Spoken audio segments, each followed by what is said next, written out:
Hey, just finished doing a deep dive into the performance of our outbound sales team for one of our clients in the health and wellness supplement space.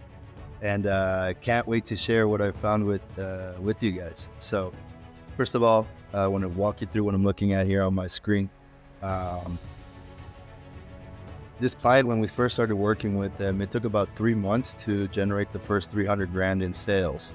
I was a little bit slow to start, but once we started picking up traction, things start to move a little bit quickly from there. That's just expected when we get going. Now, as you can see here, our gross sales for this year, we started at 144,000, 131, 144 for the first 3 months. We did it shy of $500,000 in the first quarter of the year. Then we went up to 159, 251, 266. So just an improvement of a little bit over $250,000 from Q1 to Q2. And this past month, we did 336,000 just that 1 month alone. So 6 months in, we did the same amount in 1 month than it took us to do in 3 months. So we're projected to do 1 million for this quarter and end the year somewhere around the $3 million mark. Now, as I go through here, you'll be able to notice the growth, right? We went from 277 orders, 401, 456, 490, 645, 700, 1,000 orders in the month of July. Refunds, 8%, 16%, 14.9%, 14%, 12%. The chargeback rate is within our KPIs there, 8.5, 1.3, a little bit high, 0.6, 1.7. And right now kind of ballooned up, but we're working on those things there. None of these numbers really stand out outside of the ordinary, but I want you to notice how some of these things correlate and come together, right? Contacts, we started at 5,500 earlier in the year, 8,000, 7,000, 11,000, 16,000, 10,000, and right now we're at the $15,000 mark, 15,000 contacts mark. Calls, 6,000, 22, 29, 37, 42, 54,000, 55,000 calls in a single month, right? And here's our answer rates, floating anywhere in the 10 to 12%. Right now we're at 11, and then our close rate at 10%, going up from 6 to 9 to 15, 19% where we closed this previous month, and overall conversion rate, 5%, 6% there. We're shy of 7% from the total amount of customers coming in to the revenue that we are producing. So a few takeaways here. So as I go into the numbers, if you know me, I like to go into the spreadsheets. I like to see everything laid out from left to right in a chronological way so I can actually analyze the data and see what's going on and figure out where to go. So a few things that we know were happening behind the scenes as we did this. Aside from the huge, increase in revenue that that we're seeing here, there's a few things that we did to kind of relate that. So hopefully these things will help you in your business and help implement on your side. Throughout this whole process, we were working with the client to increase the SKUs that they have available in their product catalog. This is one thing that we look for with all the companies that we work with, is that you have a multitude of products that we can leverage to help solve problems for your customers.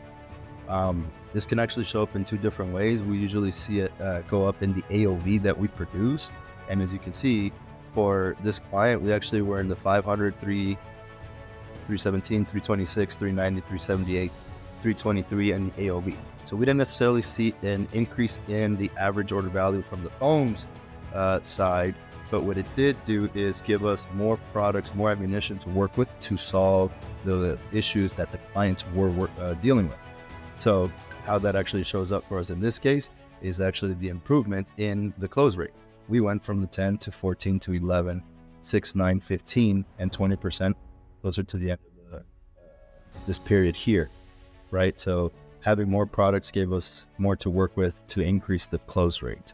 All right. In addition to that, the longevity of the agents that we have with us. We've had agents that have been with us that we saw an increase in their performance when they hit the three month mark. So their KPIs were significantly better than agents that were just coming on board and starting to learn everything that we needed to teach them train them and do it, right? So their KPIs bumped up in 30-day in the first 3 months, and then again at the 6-month mark, right? Significant increase in what they were doing. We've got some agents that are at the top of the leaderboard that have been with us for the longest amount of time because they have that piece.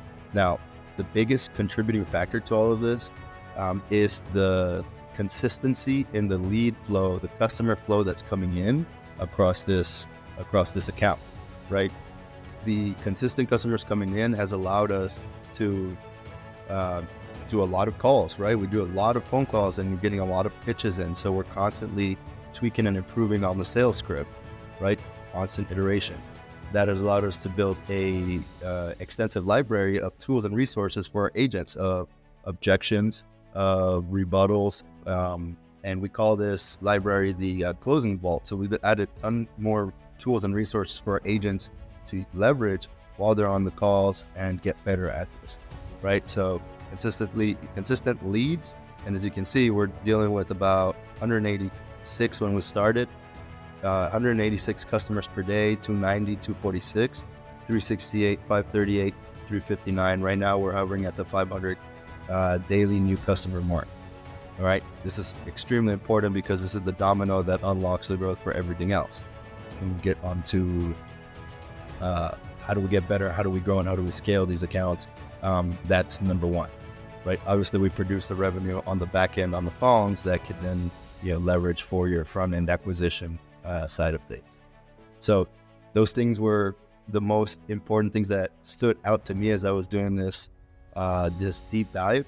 And as you can see, right now we've done around 1.5 million in gross. We're at 4,000 transactions on the year. We've done an AOV of $357 across the entire year. And again, we're selling supplements here. So $69, $59, $49 supplements to customers that are purchasing a product already on the front end. And then right now we're at over 267,000 phone calls that we've initiated for this specific client. So a ton of phone calls, a ton of iteration, a ton of data that we're working with on those ends, looking for ways to get better and increase, right? So if this type of resource is useful to you and you have a sales team where you're looking to implement one in your business, I encourage you to check out the free templates on our website for tools just like this one to get clear on the numbers, figure out the opportunities that you can tackle in your business.